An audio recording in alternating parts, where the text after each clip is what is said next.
orang Cina adalah Cina lah. Hmm. Orang India balik India lah. Hmm. Kan? Macam mana tu kita nak harmonikan perkara ni?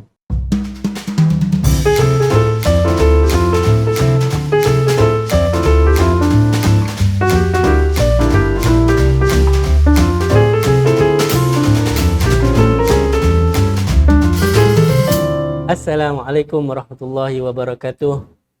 Alhamdulillah kita bertemu lagi dalam rancangan Jom Sembang, santai biar sampai. Dan episod kali ini saya sekali lagi bersama dengan tetamu undangan Jom Sembang, iaitu saudara Ansiang. Dan harap-harapnya saudara Ansiang tak bosan untuk menerima jemputan Jom Sembang ni. Boleh. Dan kita sembang santai kan. Dan kali ni saya rasa nak ambil lagi kesempatan sebab saya memang tak puas sembang yang episod yang lepas tu. Ya. Beberapa perkara, dan kesempatan bulan kebangsaan ni memang saya rasa sangat sesuai untuk kita sembang-sembang berkaitan dengan Malaysia lah. Ya. Dan saya rasa ada satu soalan yang lama saya nak tanya.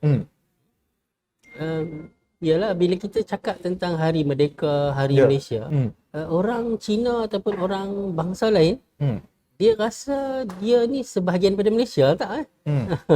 Kan sambut Hari Malaysia, dia rasa dia sebahagian pada Malaysia atau tidak? Dan apa perasaan dia ataupun apa makna Hari Malaysia ataupun Hari Kebangsaan bagi orang?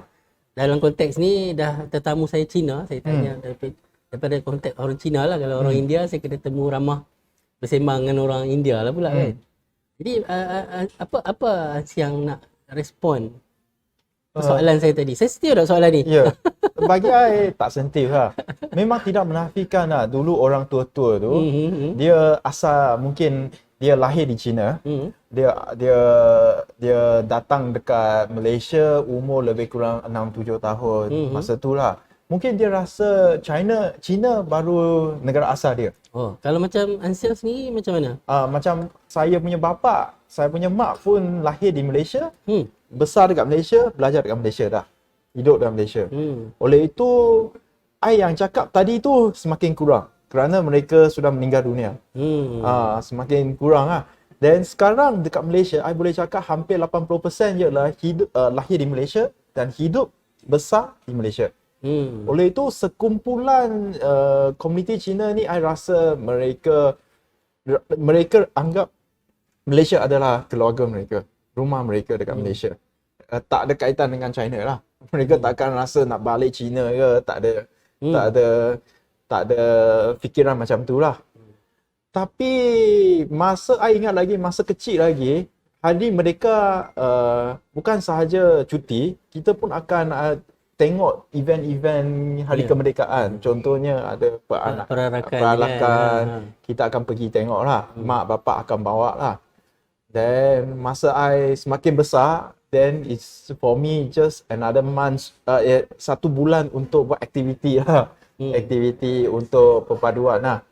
Tapi di kebanyakan Cina, terutamanya sekolah Cina ataupun sekolah persendirian Cina, mereka kekurangan berinteraksi dengan kawan-kawan Melayu. Ini adalah fakta. I rasa kerana sekolah Cina, semua Cina. Sekolah Cina disambut tak hari? Dia sambut juga, tapi tak semeriah dengan contohnya ulang tahun sekolah.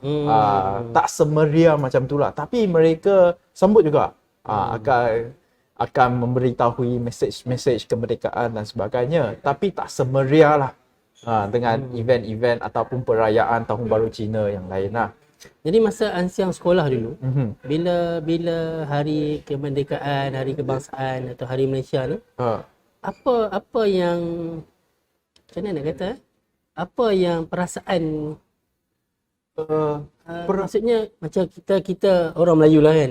Kita telah bebas daripada penjajah. Kita rasa kita telah menjadi tuan kepada tanah air sendiri kan.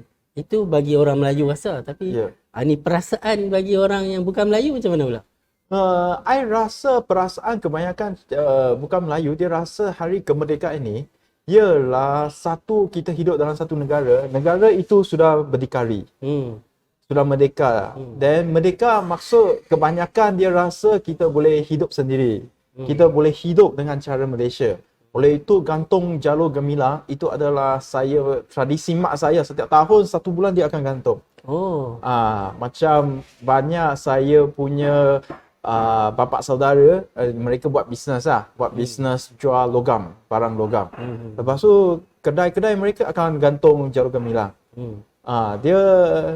Dia rasa bukan sahaja dia rasa Malaysia ini sudah berdikari, pada masa yang sama dia pun nak bawa message ni kepada dia punya pelanggan-pelanggan. Oleh itu dia pun jual jalur gemilang dengan harga yang sangat rendah. Kerana jalur gemilang you susah jual harga tinggi-tinggi. Ya. Tengok tu penonton. Saya sendiri ni jujur ni. Saya sendiri kalau tak tanya tadi ni saya pun tak tahu. Ni saya tanya ni memang bukan skrip, memang saya sendiri nak tanya. Sebab selama ni memang tertanya-tanya tapi tak tahu nak tanya siapa kan. Okey. Agak-agak lah macam mana kita nak hilangkan persepsi bagi setengah kami ni lah yang menganggap orang Cina di Malaysia, orang Cina adalah Cina lah, orang India balik India lah. Macam mana tu kita nak harmonikan perkara ni? Kita kena event video ataupun berinteraksi macam ni macam kurang sangat. Mungkin orang Cina dia tengok YouTube, dia tengok TikTok, dia tengok Facebook, Instagram ke, dia suka tengok tulisan Cina. Orang Cina, tulisan Cina dia rasa dekat dengan hati dia sikit, comfort zone dia punya. I rasa Melayu pun macam tu. Kena tulisan Melayu dan sebagainya. I rasa interaksi antara kaum dan budaya kena semakin banyak. Maknanya siapa yang perlu? Adakah hanya kerajaan kena buat ataupun macam mana? I rasa nak tunggu kerajaan mungkin susah. Dasar negara kan. I rasa NGO ataupun YouTuber ataupun kawan-kawan dekat atas talian, you pun boleh faham lah. Contohnya you tengok Tokong, then you cuba masuk. I rasa banyak orang Melaka, I rasa ramai orang suka datang Melaka kan. Melaka you cuba masuk Tokong. I boleh cakap Tokong ataupun tempat sembahyang Buddhis dekat Melaka, dia tak akan halang orang masuk. Tak kisah you Muslim ke bukan Muslim ke, you boleh masuk je. Dekat Melaka you boleh masuk suka hati, ambil gambar dan sebagainya. Dan kalau you ada soalan, you cuba tanya. Oleh itu macam semata-mata kita melancong, kita pergi tempat-tempat yang ambil gambar je. Tapi kalau boleh cuba masuk tempat sembahyang yang lain, I rasa it's a good try lah. Masjid pun satu masa dulu sangat eksklusif, tertutup. Tapi sekarang ni banyak dah masjid yang ada buat mosque tour kan. Lawatan masjid, diberikan penerangan. Dia bukan dia jalan sorang-sorang, ada orang yang guide, yang tolong. Jadi ialah perkembangan yang baik lah kan. Jadi kalau kata tadi di Tokong pun tidak ada halangan. Itulah saya kata tadi, bila kita tak berinteraksi, kita tidak tahu bahawa ia bukan sesuatu yang dihalang. Dia boleh. Dia boleh. Oleh itu I rasa melalui macam ni you lebih faham budaya tempatan saja dan budaya kaum lain atau bangsa lain. I rasa ini adalah satu benda yang, satu perkembangan yang bagus, satu cubaan yang bagus lah. Menarik tadi Ansiang sebut kan bahawa ialah YouTuber ataupun influencer, NGO yang perlu terlibat. I rasa terlibat, contohnya Chinese, kita punya involve lah program-program pelbagai Cina, pelbagai bangsa sekali. YouTuber Melayu boleh kerjasama dengan YouTuber Cina. I rasa satu keadaan yang sangat kurang lah. Kita boleh tengok YouTuber Melayu dengan Melayu saja, Cina dengan Cina saja.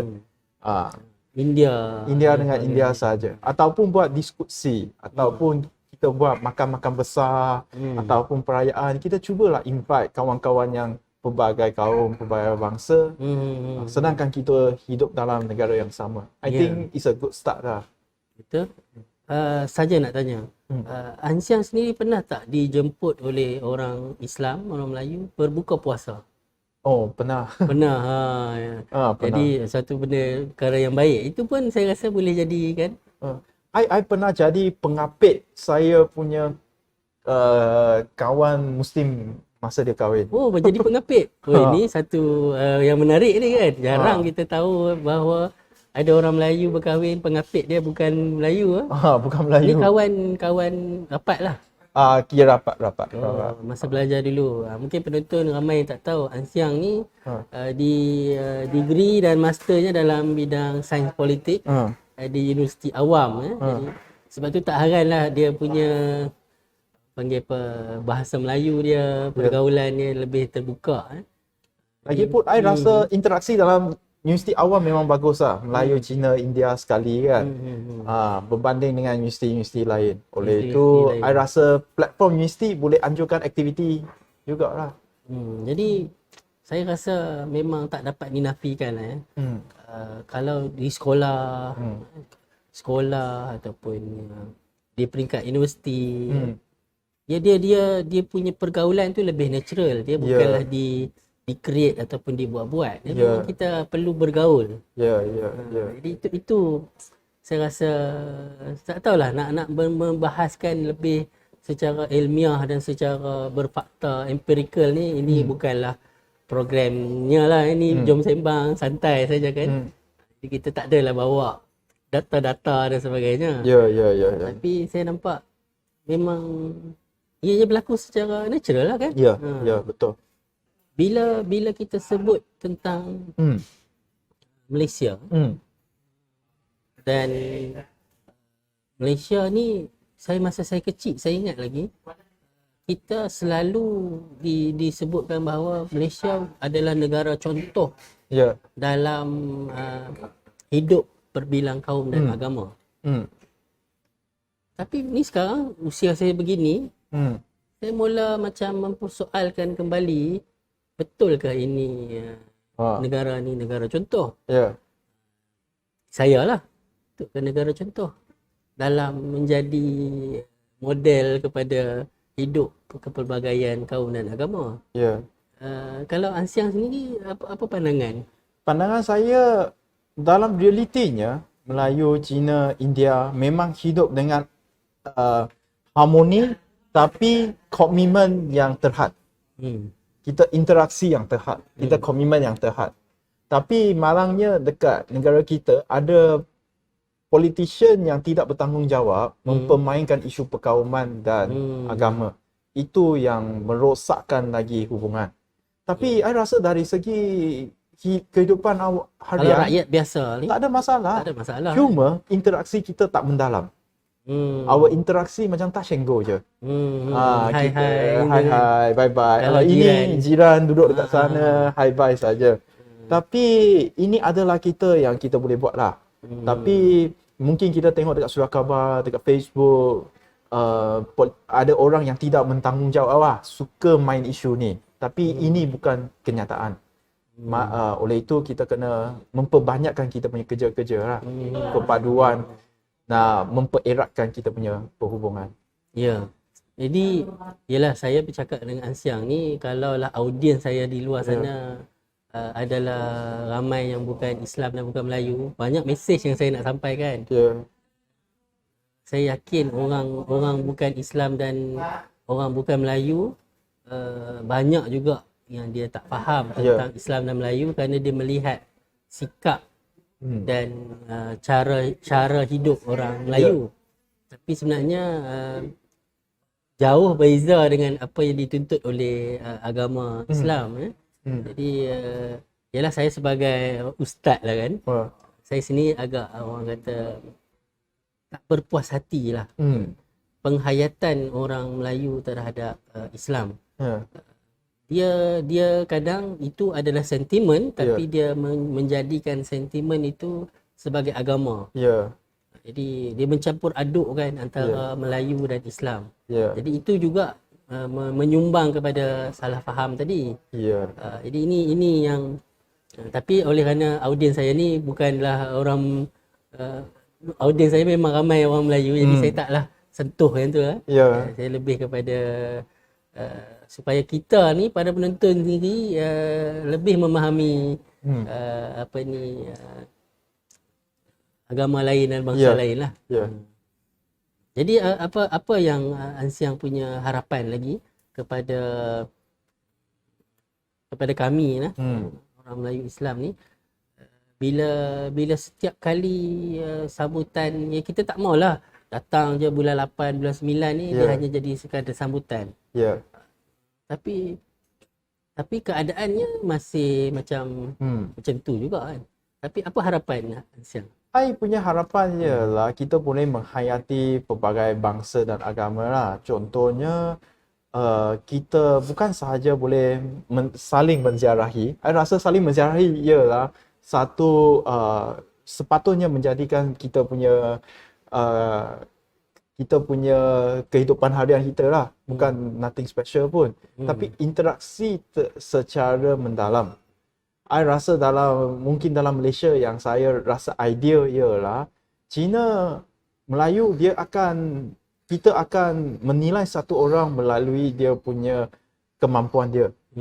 Bukan I tengok Melayu I tengok Cina, dia memang nak buat keuntungan, nak buat bisnes, nak ambil duit saja. Kita tengok biasa orang Cina, dia tengok Melayu, dia memang ada prasangka Melayu ini malas, lembab, apa itu. I rasa tak semestinya lah. Kalau suatu hari nanti kita boleh tengok semua orang dia manusia. Lepas tu kemampuan dia berdasarkan kemampuan dia sendiri, bukan atas nama agama ataupun bangsa. Itulah hasrat saya. Itu satu harapan yang masya-Allah saya sendiri impress jugalah harapan itu, dan mudah-mudahan kita semua lebih berusaha ke arah apa yang diharapkan tadi itu. Kita lebih berinteraksi dan ini saya rasa saya sendirilah. Sebab saya sendiri kena akui saya kurang. Sangat kurang, bukan kata kurang, sangat kurang berinteraksi. Ialah kerana tadilah sekolah, pekerjaan dan sebagainya menyebabkan saya ni jadi kurang berinteraksi. Dan sekarang kita pun kebetulan saya pun sekarang bersama dengan Ikram. Jadi Ikram lah yang menyebabkan saya akan lebih banyak berinteraksi dengan dengan orang agama lain dan bangsa lain. Jadi saya rasa kalau saya tak terlibat dalam Ikram pun menyebabkan saya tak ni jugalah. Kadang circumstances, suasana, konteks persekitaran tu yang menyebabkan keadaan tu berlaku macam tu. Bukanlah sengaja. Itu yang saya rasa di pihak orang Cina pun macam tu juga. Bukanlah dia sengaja tak mau interaksi, kerana keadaan tu yang menyebabkan kita kurang berinteraksi. Jadi oleh kerana program ni Ansiang, kita selalu buat live. Jadi kita boleh berinteraksi dengan penonton. Jadi oleh kerana ini program rakaman, kita bersembang doa je lah. Boleh. Okey. Saya rasa mungkin sekadar tu dah. Apa lagi Ansiang? Tak ada lagi. Tak ada apa dah. Okey, kalau penonton ada apa-apa, sekali lagi penonton ada apa-apa feedback ataupun maklum balas untuk penambahbaikan program ini di masa akan datang, silakan di ruang komen. Dan jika ada manfaatnya, sembang-sembang kami ni boleh share dengan rakan-rakan dan kenalan media sosial masing-masing. Sekian dulu, kita bertemu lagi dalam episod yang akan datang. Assalamualaikum warahmatullahi wabarakatuh.